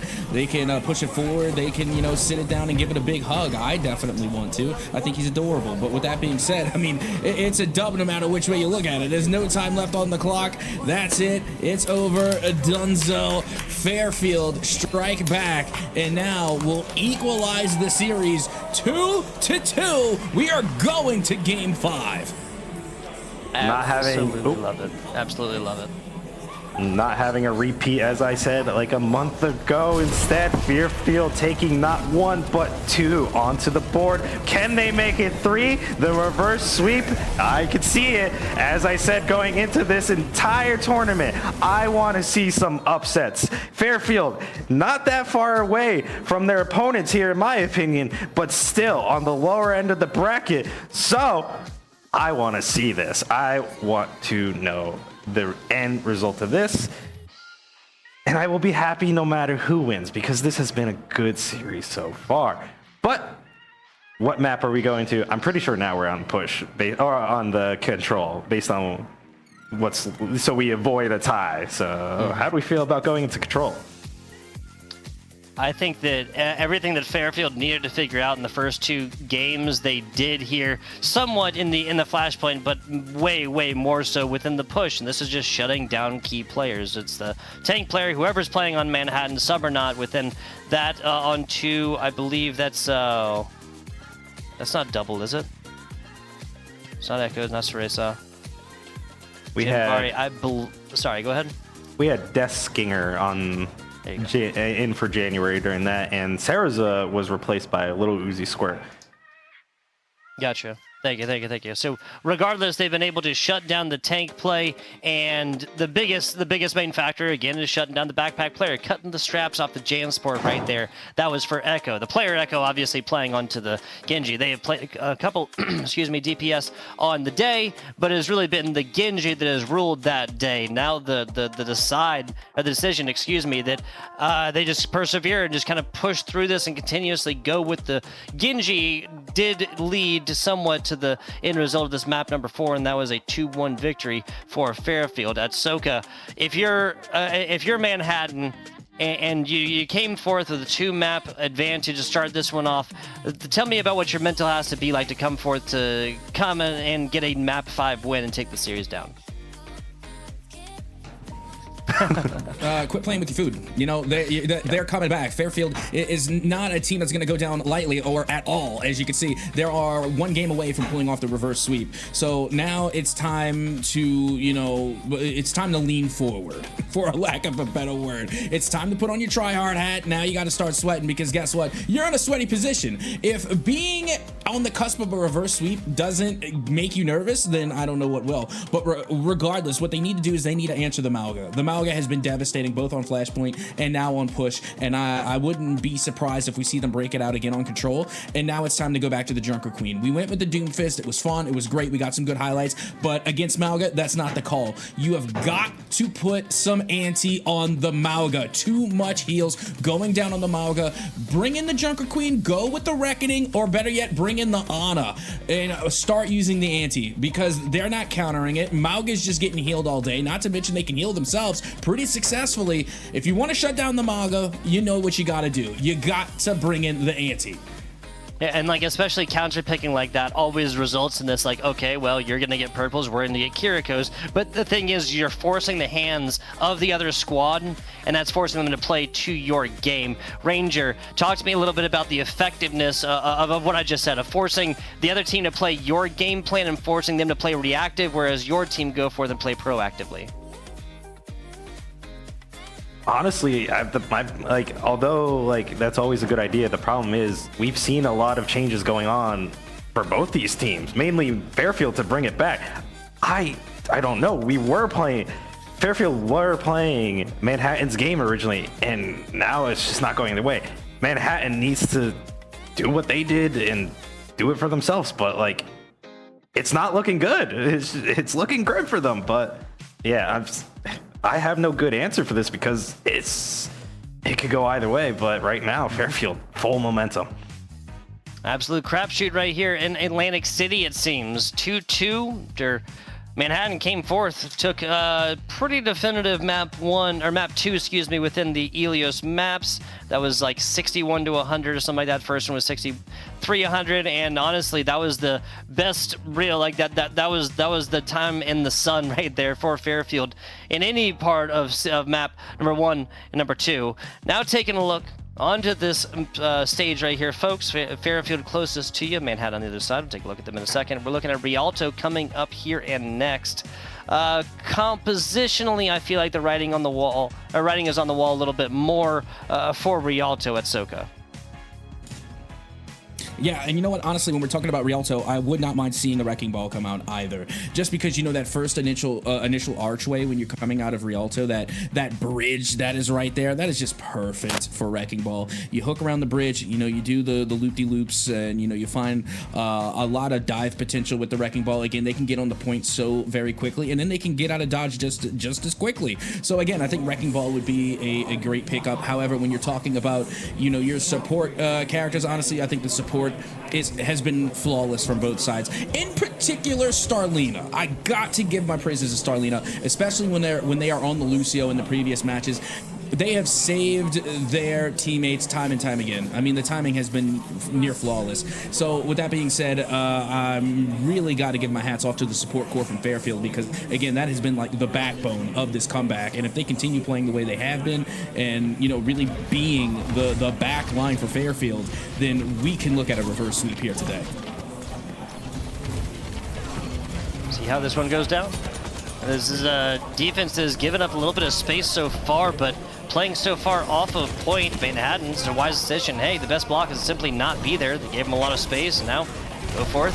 And this is not going to get a whole lot done on this. Kind of flip positions here as January making this Orisa sing so far. This is a bi-sectioned offensive squad. January double, Doth taken out. Absolutely crazy first engagement here between Manhattan and Fairfield. I'm not gonna lie, I got confused. I didn't realize the map was flipped. Yeah, For a right. second, I thought Fairfield was going back to continue the push. Apparently, no, the push wasn't happening because the map was flipped. That was kind of interesting. I got so sidetracked. Even Echo going down early to Logo the Polo, no, I didn't see that happen. And as soon as that happened, all the dominoes started to fall. Now, map not being flipped. The respective sides are being taken, and the fight is going to be taken like normal. No ground being taken just yet. But the anti-nade is going to be coming down onto Little Orangutan. On that Malga, he is going to be shut down for all that healing and is going to be pushed, shoved into a corner, and ended. Currently, Jaws on the run for his life, but he no longer has it. Can't run anymore. And Sean was picked off earlier in the fight. He's going to be respawning right now. But I don't know if Fairfield, with this stagger on Jaws, I don't know if they're going to have a full force attempt to retake the point. Little Orangutan finally switching off of the Malga because Orisa is a good counter to her with the spears and everything. The Zarya, we haven't seen that yet until now. We saw the Diva from Manhattan. We now see a Zarya from Fairfield. We're seeing a lot of variety. But January getting a lot of value, going in, doing a lot of damage, but his team is doing the cleanup, not getting the kills on the board for himself, except for the one on Logo the Polo, giving a nice headshot. But everybody, Manhattan, contributing to get this push going. 4 minutes and 10 seconds left on the clock for this second push. Sure that the switch off of Malga had nothing to do with the anti-nades coming from Ana whatsoever, you know. Also the sleep darts, you know, that you know, in and of itself, you know, is just down by the wayside. You know, the Ana just coming out of nowhere, being able to hit these sleep darts just as well as the sniper shots themselves. You gotta give it up to the Ana pig. I mean, Tugboat, can't you see why they're my favorite character? I mean, look at this. Just look at the night and day difference going on now for Manhattan. Quadruple just outside of quintuple there at Soka. That is exactly what Manhattan needed. Orisa on Echo, and because this is forcing the Lucio change, they're forcing the Starlina Kiriko right now, given there's this Ana on the other side. Now they don't have a Lucio, no kind of sound barrier, no defensive ultimate whatsoever for their two support characters. Both, I mean, Continuing Rush isn't terrible for what it is, increases everything, but you got to have the resources to increase them. Sean with the visor to try to utilize the Kiriko ulti, but there's not just with the bio nades being impactful, but the sleep as well. However, this fight somehow panned out to be in Fairfield's favor. They are going to hold this point, but the spawn is currently closer to Manhattan. They could return, but the Zarya grab is going to come out, getting one, two, double, picking up a kill on a little orangutan. Actually, now it's going in the other way. Nothing. I am getting lost. We'll start off on one side and end up on the other. Echo getting quite low, but it's not going to be found out as the Orisa ulti is going to be finding the kill onto Starlinia. January is going to be picking off Jaws. What started with a nice grab ended with a Terra Surge for the side of Manhattan. Back and forth. This is hard. Is, but again, you know, this I think the Orisa from January is playing exceptionally well. And at first, you know, I was a little skeptical just because, you know, you're bringing one Gatling gun to go up against two that was Mauga. But now that the Mauga switch has occurred and we have the Zarya, now it's a different game. And now you can see Echo once again penetrating the back line with the Dragon's Blade, able to find several eliminations there. And that is what Genji is supposed to do. Get rid of the back line, get rid of the support, and clear way for your team to come through and get the win. What a round coming from Manhattan with 3 minutes and 16 seconds to spare. The Ana comes out, and I'm going to say it, Captain called it. Captain called it on this one. No capping for Captain on this call. There's a lot of hard alliterative sounds for y'all on that one. 3 minutes, 16 seconds right here, just outside of today's date. We're going to be looking at a Fairfield squad that is simply playing off the back foot. I think this is just the result of a whole lot of pressure that they were both not expecting and found themselves subsequently unable to deal with, Ranger. Wait, can you say that again? I was saying that this was a whole lot of pressure that the Manhattan was able to accrue, right, between the Sarisa, Ana, the consistent nano boosts. January now playing the Ramatra. Okay, so something a little bit different here. I feel like this is just a whole lot of pressure that they were not able to, you know, come back on top of. Yeah, it's actually quite interesting. I will say, let me just get into the coach mindset, even the player mindset. Sure. I'm just going to say it for Fairfield now. We push better. That's all they got to hope for. But how are they going to do it during this push? There is a bunch of changes coming on the side of Manhattan, as we just took note. May coming in, Zenyatta coming in, Ramatra. The only thing keeping the same is Sarasa on the Ana, and Echo keeping that Genji. But Fairfield bringing a Torb on attack? Torb? I like it. I haven't faced Fairfield in a long time, but I do know they used to like the Torb. Or they are a ball player. Little Orangutan is a bit of a ball player in my opinion, but he is actually going to go back to the spawn. Switching both the Zarya and the Torb. We're now going to see Mauga and Reaper. We'll see how this goes. Right now, it's very up in the air what's going to happen. I mean, I'm not mad at this whatsoever. This is actually one of the compositions or matchups rather that I was, you know, kind of anticipating way earlier on back on King's Road, is that to answer this Mauga, you know, you bring out someone like the Ramatra who could throw up a shield to eat a little bit of that Gatling gun damage, and then when Mauga comes in close, you break out the Nemesis form, and then you just start throwing haymakers. And you know what? I'm liking what I'm seeing. Look at the team plays. Now coming in from the side of Manhattan, they were already, in the blink of an eye, able to get rid of Mauga. That has been literally the thorn in their side all series long, and now it seems like Manhattan has got the answer. Yeah, this is off the back of searching it out a lot and finally finding it, right?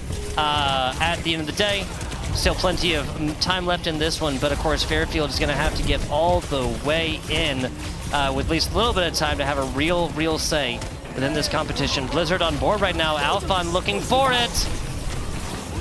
That Maywall trying to cut off any retreat, not allowing the enemy team to escape backwards. But the problem is they now have to push into their opponent, as January there with the Ramatra ulti. Gonna be taking down two, but dealing damage to the rest. Echo getting his damage down with the blade, not getting a 3 like I said, but this man has been on point once again this round, getting shut down in the previous 2 games, but now finding his groove once again. Manhattan, Fairfield found their answer. Manhattan took 2 games to find their own right back, but they found it right now. It's in their favor. But Fairfield's going to be coming in with the ulti from MAAC. They're going to be getting a couple people into that ultimate, especially the Ramatra. He is eventually probably going to fall. However, he's staying up. I don't know what's going on over there as we are now currently looking at the soldier, going into the backline. Fairfield. Sean looking to help clean up his team. No worries of the backline healing their front line if the backline doesn't exist. Good job from Sean. Good job from the rest of Fairfield. They are having this push. A little slower than Manhattan, absolutely, but first point still first point when we get there. But will Manhattan come in to contest it? It looks like they're gonna. 0.3, like couple meters away. His ultimate is going to be coming out from the side of Sean. He's going to be trying to look around the outside, but as soon as he gets noticed, he joins the team in the middle of the fight. A lot of kills, actually 3 kills for the side of Fairfield, going to be going down against the side of Manhattan. Little Orangutan finding a kill into Alphon. I didn't even see the Orisa initially die, so apparently that was just a team kill. Good job for the side of Fairfield to just get this first push. 3 minutes on the board. Not going to be having more time than Manhattan still, but time is time. They still can make this push successful. Really, really hard to come out on top with more time there. 3 minutes 16, quite a little bit. This just comes off the back of a very cheap team fight purchase with very little ultimates involved. Here comes Pause coming on in. Maybe some issues technically with these, but just in general, this Manhattan squad, Captain called it. This is exactly what they needed to do, and that is utilize a bunch of these purples, a bunch of these anti-grenades. The Kiriko being forced out by Starlinia has forced no Lucio sound barriers, forced no Lucio speed advantages for the squad, and you do see the change in tempo that has come off the back of that. Oh, absolutely. And, again, I do like the Ramatra pick. It's still a long way to go. And, of course, Mauga, with, a little, just not even Mauga, it's Lil Orangutan. Let's say it for what it is. Lil Orangutan has just been playing so well on the Mauga and has really found an answer for what a lot of us were looking for when it comes to where does Mauga fit in. And it seems like this team of Fairfield has found that answer, whether it be with the support line, with the DPS, or just, with Mauga. It's the team of Fairfield that has managed to come together and find a really good place for this new tank here in Overwatch 2, as they have been playing just so well together, and now this is a really big moment. They have got to find a way to try and at the bare minimum get all the way to 3 points, and if they can, try and beat the time of that of Manhattan, who are, again, having to work from their back foot, as they're the ones trying to fight off the reverse sweep here. Yeah, they are. Pressure is definitely on. Alphon has this Blizzard in the pocket, but wants to wait for supreme positioning for it. Echo spins all of this blade onto the Mauga, does find it at the end, could definitely have found a little bit more right there, but now we're just talking about ult differentials.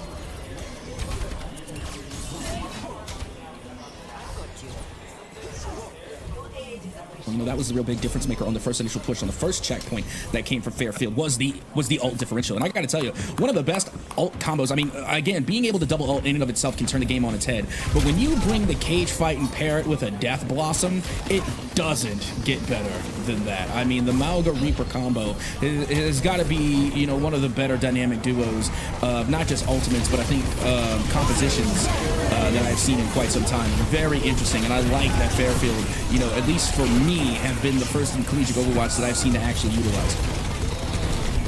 Not the Reaper cage fight combo you originally saw. We saw a Terror Surge going in there, but the opposite team, so it's not like the same thing that we were expecting. However, the Death Blossom did come through. Not getting the big results that you were explaining, got one, and it allowed the rest of Fairfield to snowball those kills. Fairfield in control right now.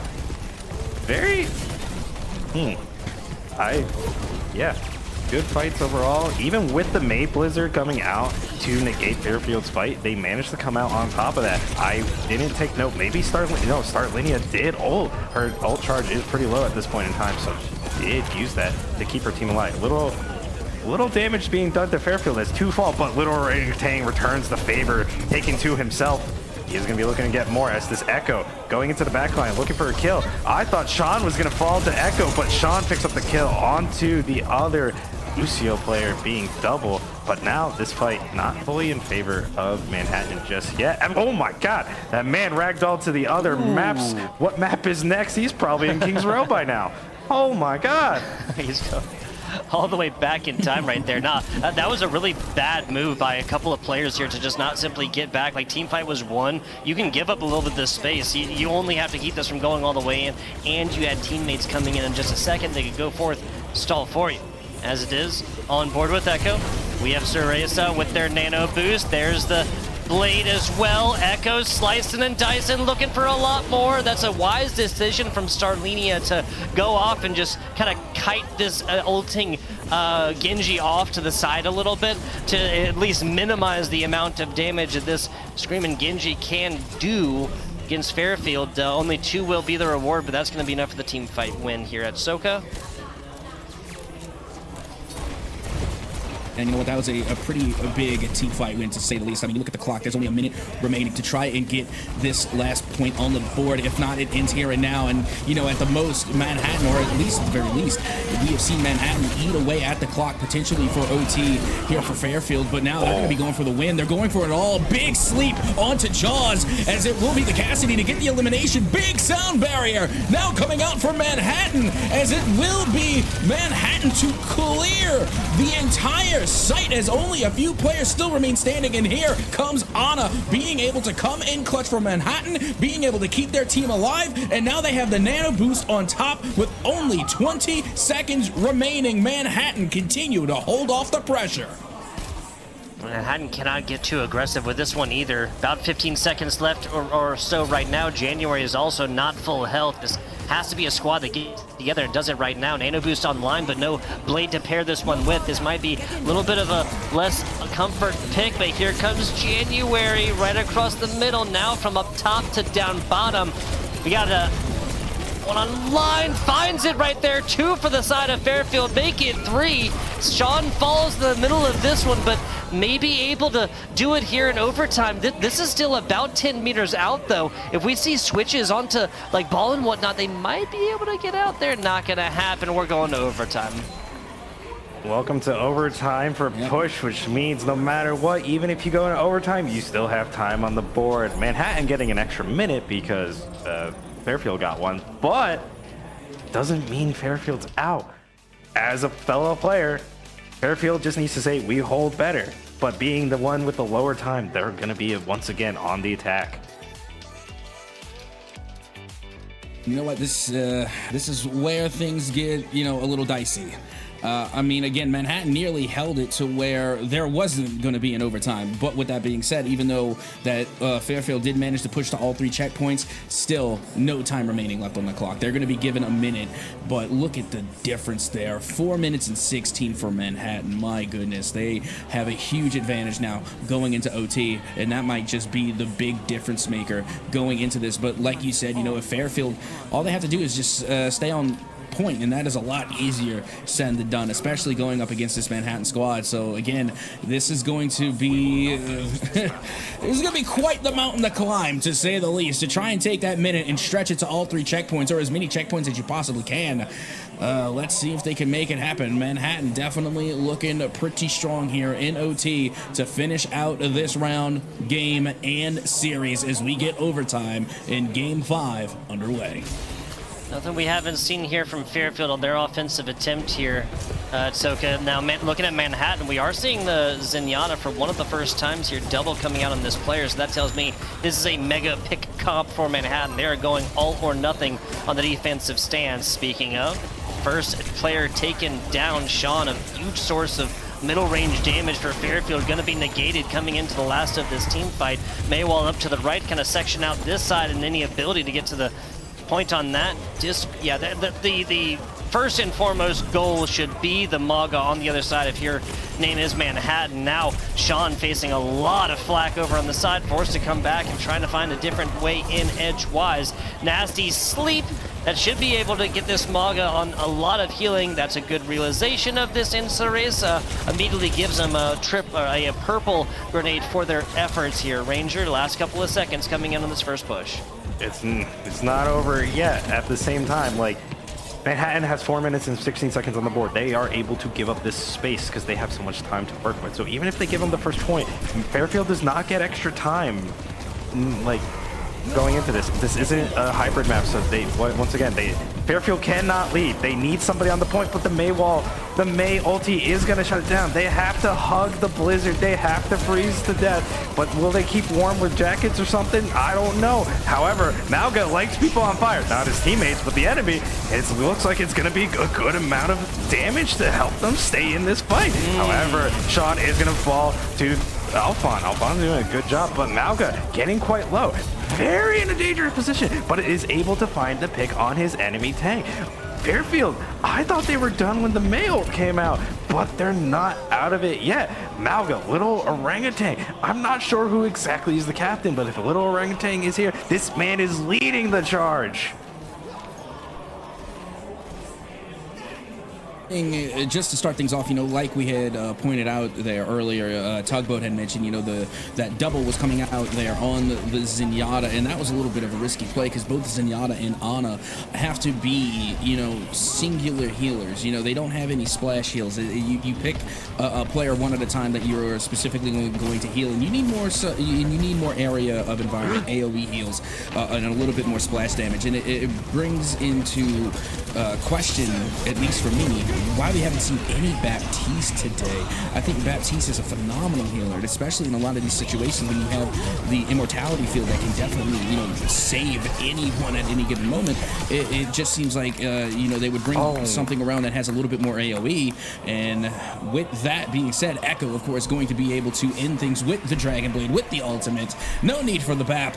All they need is their sword in hand, and they're able to end it out, but not before that Fairfield were able to get a point and then some on the board here in OT. I don't know if you heard me audibly gasp, but for a brief moment, probably like about 12 seconds before that round ended, a boop came off and the overtime almost burnt out, but Fairfield was able to get back on. They had some good picks, they had some good ground, but the problem was it just wasn't enough. Manhattan was able to close it out. Now they have 4 minutes and 16 seconds on the clock to achieve 0.2 or 88.13 meters. Will they be able to do it? That's up to Fairfield to let them either through or to shut them down. Do or die time, folks. Do or die time. We have Manhattan with all day to get this on to a little bit past the first point, but we do have Fairfield with a numerological advantage, 4-3 as it stands right now, in a tied 2-2 series. Taking a look at the offense right now, Alphon going over to the Cassidy. Have not seen that one yet, but a classic combination with Echo on the Genji, Cassidy. It's been a combo since Overwatch 1. It has been a combo since Overwatch 1 for a reason. Sean, though, finding his counterpart. Little hit scan on hit scan action, and that Soldier 76 is going to win. A purple Mauga does not get out. January chases him down. And that's going to be enough for a lot on the second. Now just trying to get back, and that ain't going to happen for Sean. Find first pick you may. Not going to matter when you take a snooze on the point. Am I the only one that feels these spears like in their, like I feel like I'm getting speared. This man is dinging everybody. He's not missing. He kind of might have just missed that one last night. But when they matter, they don't miss. Mauga's unstoppable in that moment, so that spear sadly just went to going to damage. But little orangutan trying his best, sadly falling as fast as he can. Jaws is trying to pick up the slack, but he is not going to be finding anything, as all he's going to be coming is an ice block. Frozen like the last round, but this time to save himself, but it's not going to be enough as the Terra Surge does come to shut it down. 3 minutes and 5 seconds left on the clock for them to push the rest of this the 60 meters into the second point. Fairfield can give up only a little bit of ground, as Stagger for Little Orangutan almost came out, but he is able to return to his team with the safety of them. He gets healed up, and they are going to be holding around this corner.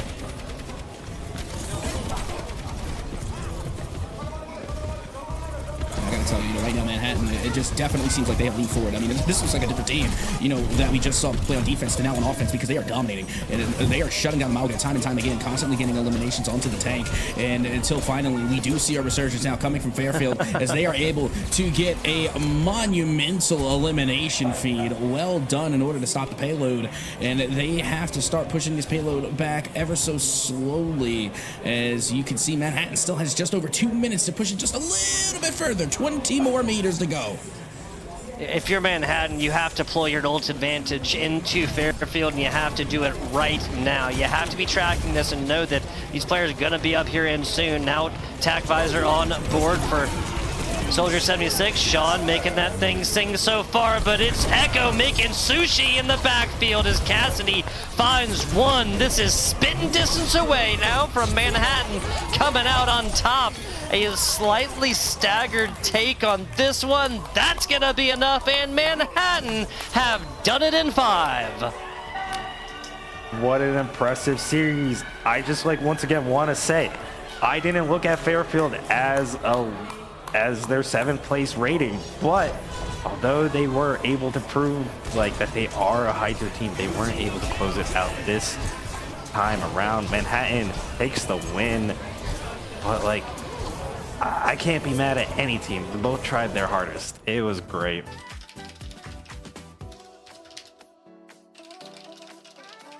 In Overwatch, other than a Game 5 overtime, it does not and cannot get much better than that. I mean, my goodness, both teams absolutely performed. This was peak Overwatch. I mean, again, they played so well as they both gave us some highlight reels to enjoy over the next couple of days. And not to mention, neither team can honestly say that they are disappointed with the outcome. It doesn't matter if you win or you lose. I'm sure it feels better to get the dub on the board, but at the end of the day, you played your best Overwatch. So again, for us on the booth, and I'm sure for the fans, we're not going home disappointed whatsoever. That was a great match. No matter what side of the fence you're on, no matter what team you were supporting, it was just through and through a great game. Really was. Really was. Back and forth efforts, especially given that it was 2 games one way, 2 games the other way. What's going to happen in round number 5? Round and round we go. Where we stop, I do not know. Well, it did end up, obviously, in the 3-2 victory. Loved it. Absolutely loved it all the way through. We're going to be looking at, that's Maris taking on Ryder. Ryder, I do believe that means Rangers, you got somewhere to be.